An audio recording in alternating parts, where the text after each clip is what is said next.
تخصیص میم ساکن کے قاعدے جذب والی میم نمبر 1 اظہار جذب والی میم کو میم ساکن کہتے ہیں میم ساکن کے 3 قاعدے ہیں نمبر 1 اظہار میم ساکن کے بعد با میم کے علاوہ باقی 26 حرفوں میں سے کوئی حرف آئے تو میم ساکن کا اظہار شفوی ہوگا نمبر 2 اخفاء شفوی میم ساکن کے بعد با آئے تو میم ساکن کا اخفاء شفوی ہوگا نمبر 3 ادغام شفوی میم ساکن کے بعد میم آئے تو میم ساکن کا ادغام شفوی ہوگا جیسے الیکم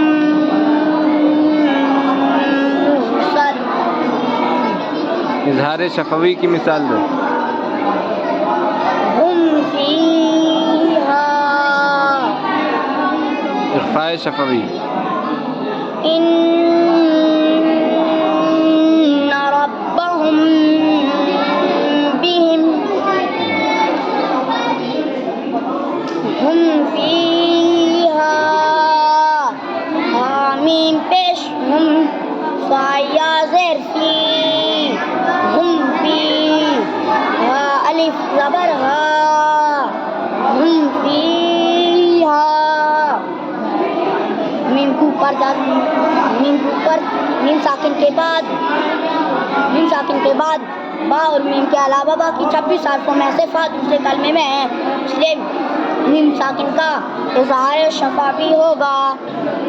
یا ساکن سے پہلے فا کے نیچے زیر ہے اس لیے یا مدہ ہوگی یا مدہ کو ایک الف برابر کھینچ کر پڑھیں معروف پڑھیں مجھول آواز سے بچیں